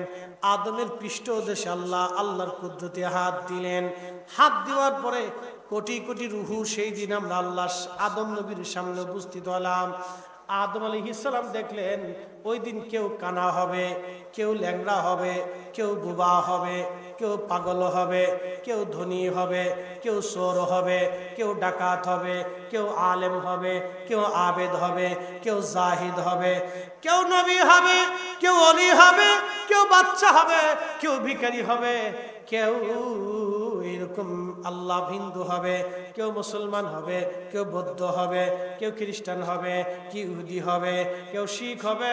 এইরকম বিভিন্ন ধর্মে, বিভিন্ন মতে, বিভিন্ন দলে, বিভিন্ন কালারের, কালো হবে, দলা হবে, বেঙ্গা হবে, ল্যাংড়া হবে, উঁচু হবে, নিচু হবে। এইরকম আদম আলাইহিস সালাম দেখার পরে আল্লাহকে ডাক দিয়ে বলেন, রাব্বি ওরা তো আমার সন্তান, সন্তানের প্রতি বাবার মায়া বেশি। আল্লাহ আমার কেউ ল্যাংড়া সন্তান হবে, কেউ বুবা সন্তান হবে, কেউ অন্ধ হবে, কেউ ভিখারি হবে, কেউ রাজা হবে, আল্লাহ কেউ চোর হবে, কেউ ডাকাত হবে, আল্লাহ কেউ লুচ্চা হবে, কেউ বদমাশ হবে, কেউ আবেদ হবে, কেউ অলি হবে, কে নবী হবে, কে পরহেজগার হবে, কে আলেম হবে, কে জাহেদ হবে। আল্লাহ এইগুলির দরকার নাই, আল্লাহ সবাইরে সমান বানাইয়া দাও। আল্লাহ তুমি সবাইরে সমান বানিয়ে দাও। আল্লাহ ডাক ডাকে, আদম না, তা হবে না, তা হবে না। বলে, রব কেন?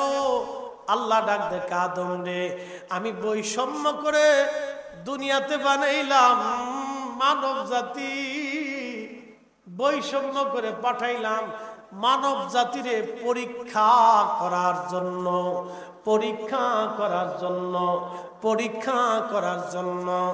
আপনি যদি গরিব হন তাহলে আপনি আল্লাহর পরীক্ষার মধ্যে আছেন। আপনি যদি সুন্দর হন আল্লাহর পরীক্ষার মধ্যে আছেন। আপনি যদি অন্ধ হন আল্লাহর পরীক্ষার মধ্যে আছেন।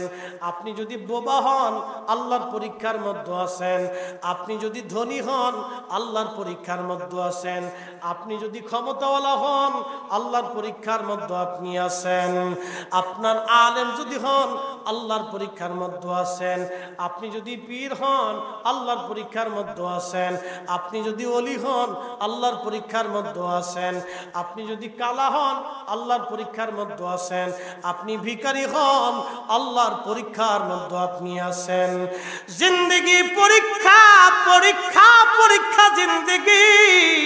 আল্লাহর কোরআন বলতেছে, ওয়ালা নাবলুওয়ান্নাকুম বিশাইইম মিনাল খাউফি ওয়াল জুই ওয়া নাকসিম মিনাল আমওয়ালি ওয়াল আনফুসি ওয়াস সামারাত।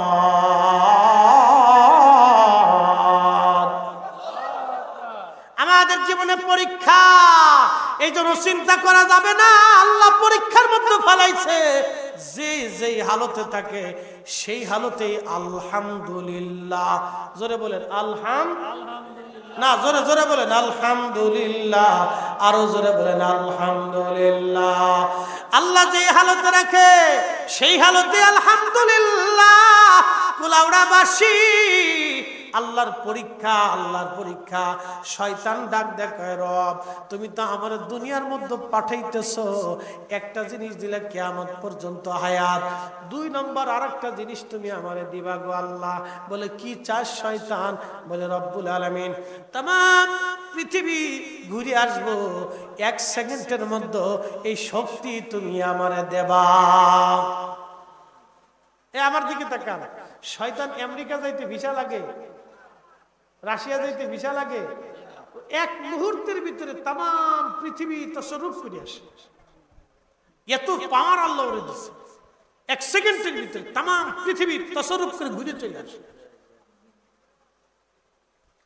তামাম পৃথিবী ঘুরে চলে আসে শয়তান। আমার আল্লাহ বললেন, শয়তান আর কি চাস? শয়তান ডাক দিয়ে বলো, রব্বুল আলামিন আমার আর একটা জিনিস দিবা। বলে কি?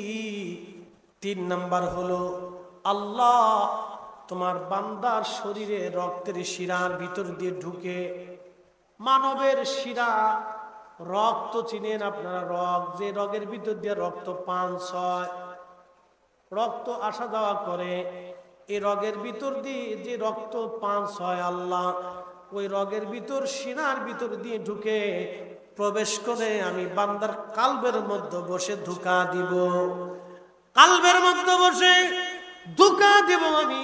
শয়তান এই শক্তি তুমি আমারে দাও। আল্লাহ রাব্বুল আলামিন বলেন, তাও দিলাম। কি করবি? শয়তান ডাক দেখা, আল্লাহ তোর ইজ্জত জালালের কসম করে বলতেছি, একটা বান্দাও তোকে জান্নাতে ঢুকতে আমি দেব না। সব কয়টারে ধোঁকা দিয়ে দিয়ে দিয়ে দিয়ে জাহান্নামী বানায় ফেলবো। আল্লাহ ধমক দিয়ে বলেন, আযাজিল তুইও শুনে রাখ, তুই দুষ্টুমি করে ধোঁকা দিয়ে আমার বান্দারে ধোঁকা দিয়ে জাহান্নামী বানাবি। আযাজিল আমার বান্দারে গুনাহ করাবি। আমার বান্দা গুনাহ করার পরে যখন আমি মালিকের দরবারে ক্ষমা চাবে, আযাজিল আমি আমার বান্দার জীবনের গুনাহ, বান্দা ক্ষমা চাইতে দেরি হবে, তুই গুনাহ করাবি ধোঁকা দেওয়াইয়া, আর আমার বান্দা ক্ষমা চাইতে দেরি হবে, আমি আল্লাহ বান্দার জীবনের গুনাহগুলি ক্ষমা করতে দেরি করব না। একবার জোরে বলা যাবে কি আল্লাহু আকবার? বলেন দোয়ার দরকার আছে না নাই? আস্তে বলেন, জোরে বলেন, দোয়া লাগবে কি লাগবে না? বাড়িতে কোরআন খতম দিবেন, মিলাদ পড়াবেন, দোয়া করাবেন। কেউ যদি বেদাতের ফতোয়া দেয়, ওর বেদাতের ফতোয়ার গোষ্ঠী কিলা। হ্যাঁ, কথা বলেন ঠিক না ঠিক? শাহজালালের জমিনে দোয়া চলবে, মিলাদ চলবে, খতম চলবে, জিকির চলবে, মাহফিল চলবে, ঈদে মিলাদুন নবী চলবে। কথা বলেন ঠিক না বেঠিক?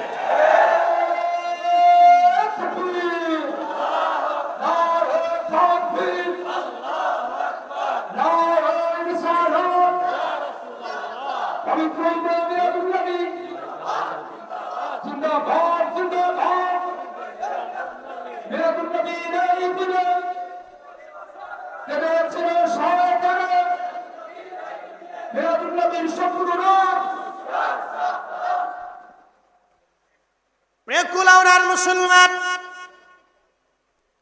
এই শয়তান আল্লাহ আমাদের জন্য পাঠাইলেন পরীক্ষা করার জন্য। আল্লাহ শয়তান পাঠিয়ে দিয়ে বললেন, ওয়ালা তাত্তাবিউ খুতুওয়াতিশ শাইতান, শয়তানের ইত্তেবা করিও না। এরপরে আল্লাহ আরো বলল, ইন্নাহু লাকুম আদুউম মুবিন, সে তোমাদের প্রকাশ্য দুশমন, সে তোমাদের প্রকাশ্য দুশমন। শয়তান সৃষ্টি করলেন আমার আল্লাহ, এটাও আল্লাহর পরীক্ষা। এজন্য বাংলাদেশের সব দল থাকবে। কি কথা বলেন ঠিক কিনা? সবই থাকবে। সবাই দরকার, এটা আল্লাহর সৌন্দর্য। যদি মনে করেন আপনি আমার দেশে যারা বুকে হাত বেঁধে নামাজ পড়ে ওরা যদি না থাকতো তাহলে আল্লাহর নবীর শানকে ছোট করে যে মুসলমান দেখে এইটা আপনি বুঝতে পারতেন না। এক কথা কন না, এরা কি কয় জানেননি? এরা কয় আল্লাহ রসুলের আব্বা আম্মা দুইজন জাহান্নামী। যদি ওরা না থাকতো তাহলে আপনি জানতেনই না যে মুসলমানদের ভিতরে একদল তারা আল্লাহর নবীর আব্বা আম্মারে জাহান্নামী মনে করে। আরে আপনি একটু চিন্তা করেন তো, যেই রেহেমের ভিতরে আমার নবী থাকছে, যেই রেহেমের নবী থাকছে, যার দুগ্ধ পান করেছে সেই মহিষী নারী কি করে জাহান্নামী হয়? আপনি একটু চিন্তা করেন। আল্লাহর কোরআন বলল তাকাল্লুবাকা ফিস সাজিদিন।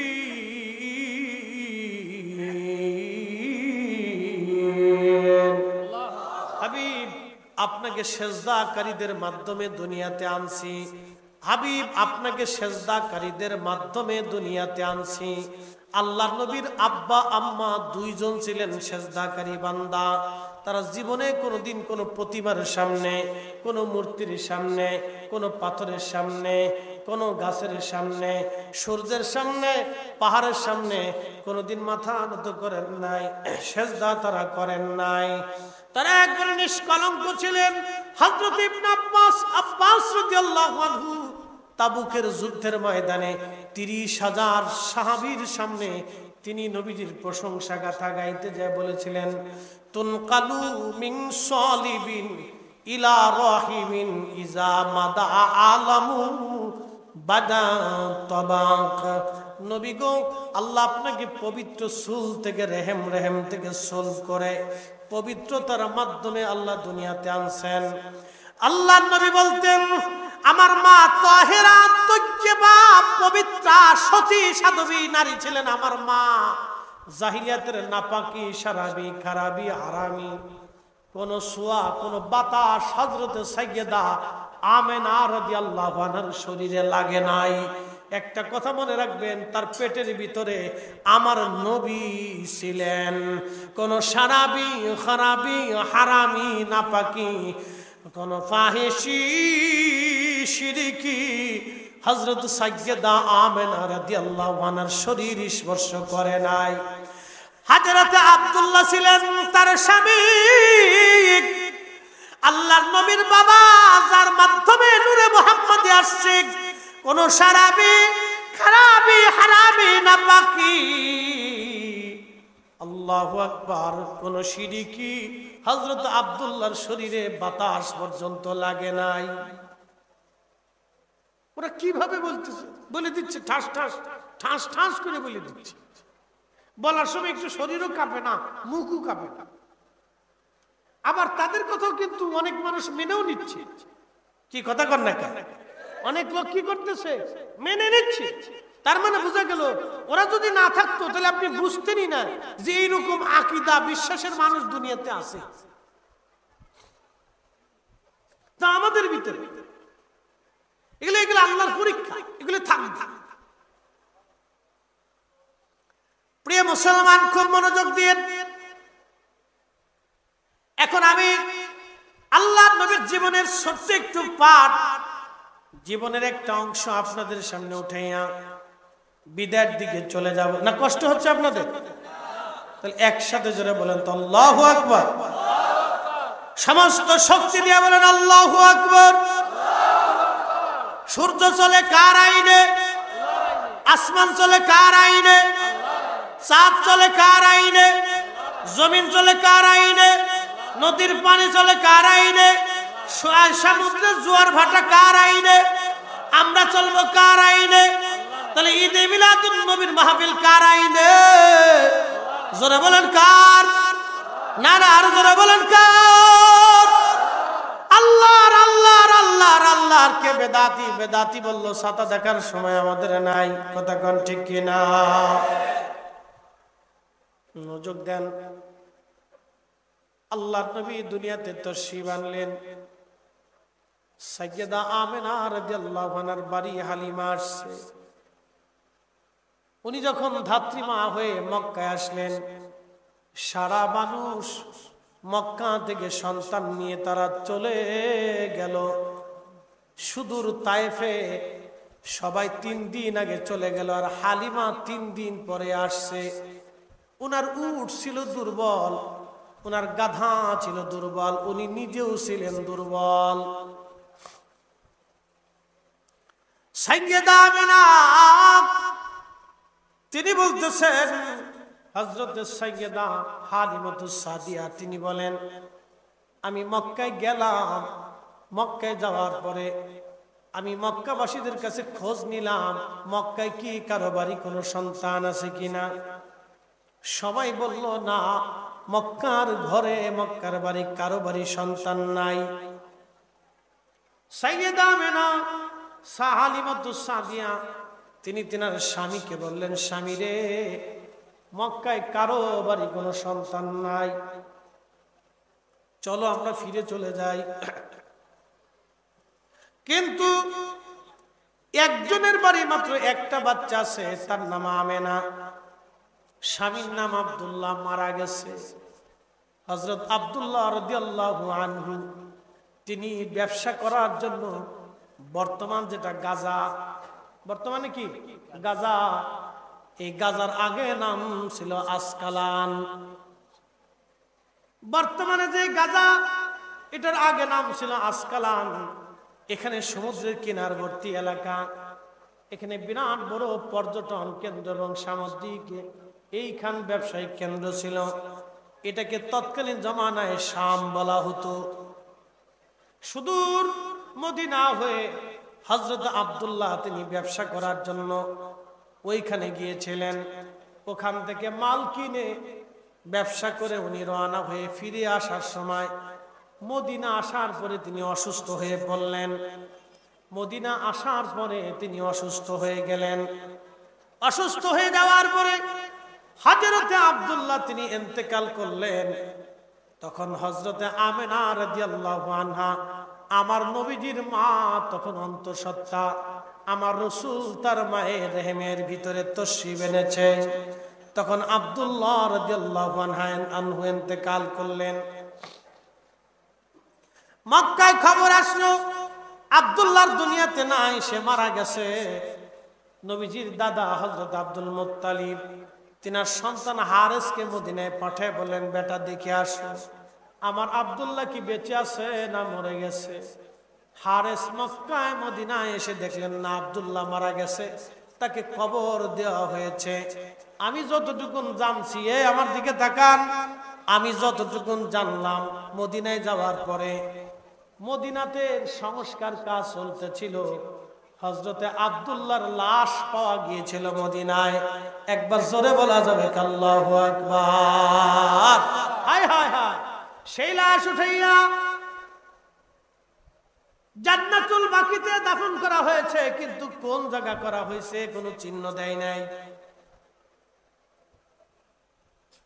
বর্তমান যে মসজিদে নববী, এই মসজিদে নববীর বিরাট বড় এরিয়ার ভিতরে লাশ পড়েছিল। ওই লাশ পাওয়ার পরে উঠাইয়া জান্নাতুল বাকিতে দাফন করা হয়েছে। সেটা আব্দুল্লাহ রাদিয়াল্লাহু আনহুর লাশ। 1000 বছর পর তার লাশ অক্ষত নষ্ট হয় নাই, কারণ তারই মাধ্যমে রাহমাতুল লিল আলামিন দুনিয়াতে আসছে। এ লাশ পচতে পারে না, গলতে পারে না, নষ্ট হতে পারে না। কথা বলেন ঠিক কিনা?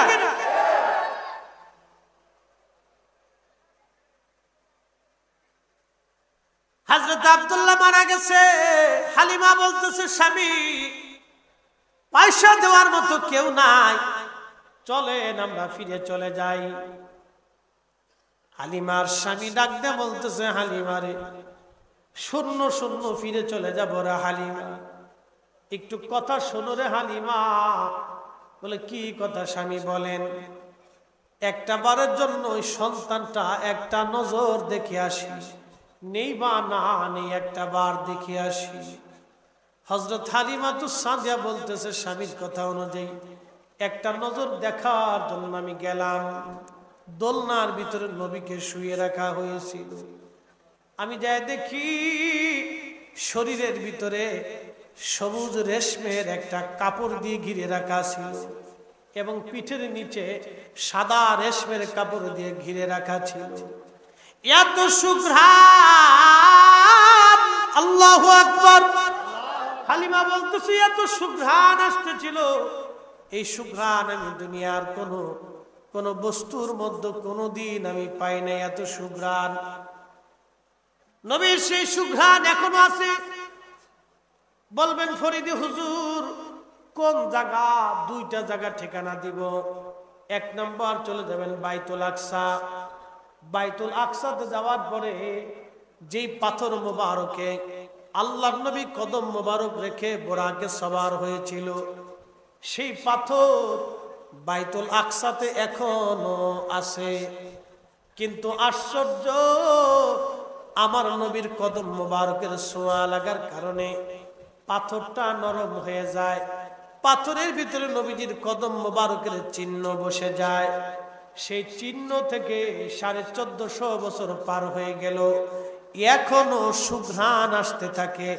আতর মাখানো লাগে না, সুঘ্রাণ আসতে থাকে, আসতে থাকে। একবার জোরে বলা যাবে কি ইয়া রাসূলুল্লাহ? চিৎকার মেরে বলেন আল্লাহু আকবার। তাহলে যারা বলে নবী আমাদের মতো, আমরা নবীর মতো, তাদের দাবিতে তারা মিথ্যাবাদী, তারা ভুলের মধ্যে আছে। আমরা সুন্নিরাই হক হক হক কথা কর, ঠিক কি না? খুব মনোযোগ দিয়েন। বলে হুজুর আর কোন জায়গা সেই সুঘ্রাণ আছে? সেই সুঘ্রাণটা যদি দ্বিতীয় জায়গা পেতে চান, উহুদের ময়দানে চলে যাবেন। উহুদের মাঠের মধ্যে পাবেন না, উহুদের পাহাড়ে যেতে হবে আপনাকে। বলে পাহাড়ের কোন জায়গা যাবেন? ঠিকানা দিয়ে যাই। পাহাড়ের ওই জায়গা যাবেন যেখানে নবীজি দন্ত মোবারক শহীদ হওয়ার পরে, মাথা মোবারকে লোহার হেলমেটের করা ঢুকে যাওয়ার পরে আল্লাহর নবীকে সাহাবীরা এবং ফেরেশতারা ধরে নিয়ে উহুদ পাহাড়ের সেই ফাঁকা জায়গায়, একবারে পাহাড়ের কোনায় একটা পাথরের বিরাট বড় মস্ত বড় পাথরের ফাঁকা, ওই ফাঁকা জায়গায় আল্লাহর নবী সারা রাত্র বিশ্রাম করেছিলেন। জানাজানি হয়েছিল নবী নাই, নবী শহীদ হয়ে গেছে। ওই জায়গায় নবীজি বিশ্রাম করতেছিলেন। ওই জায়গা যাবেন, দিনের বেলা গেলে হবে না, রাত্রি বেলা যাবেন। রাত্রি বেলা যাওয়ার পরে আমি ফরিদি আপনাদের সিলেটের মাওলানা খাজা মাইনুদ্দিন আহমদ জালালাবাদী সাহেব ছিলেন। এবছর হজে গিয়েছিলাম। মাওলানা গজনবী ভাই ছিলেন আপনাদের সিলেটে, আরো কয়েকজন আলেম বন্ধু, আপনাদের এমপি সাহেব হুজুর, তিনার সঙ্গে একসঙ্গে আমরা হজ করেছি। উনিও ছিলেন এবছর হজে, আমিও গিয়েছিলাম, একসঙ্গে খাওয়া দাওয়া করেছি। বন্ধু খুব মনোযোগ দিবেন। হজে গেলাম, ওখান থেকে আমরা কয়েকজন আলেম উহুদের পাহাড়ে চলে গেলাম।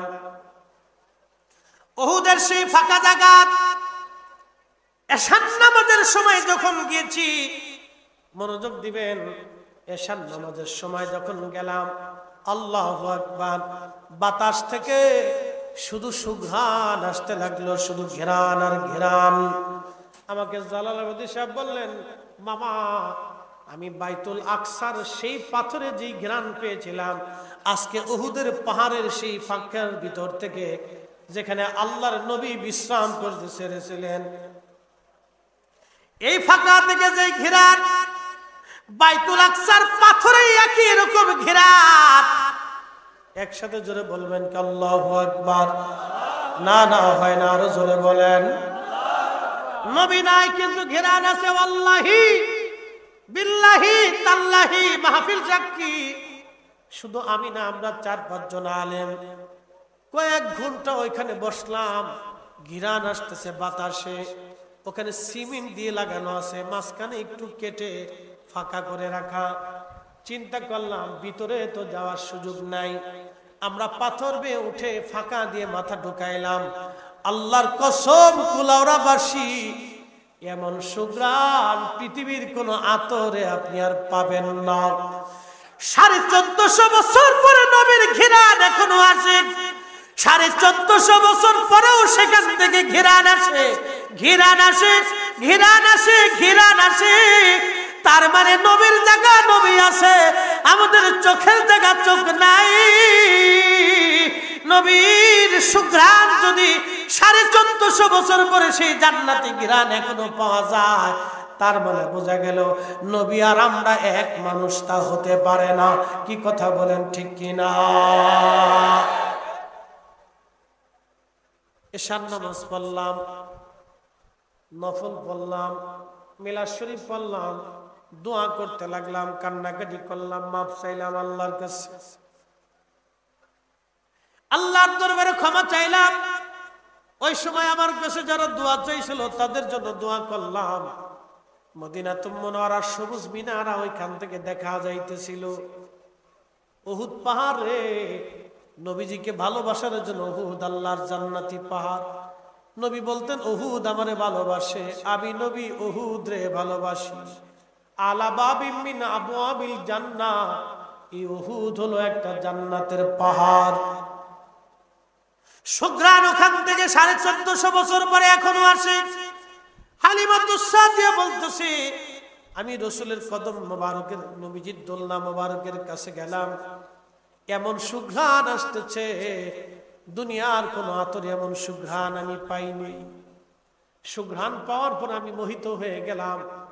নবীজির সুন্দর চেহারা দেখে হালিমা বলতেছিলেন, দুনিয়ার মানুষ যে এত সুন্দর হয়, আমি হালিমা জীবনেও কোনোদিন দেখি নাই এত সুন্দর মানুষ, এত সুন্দর চেহারা তার নুরানি, এত সুন্দর আমার নবী।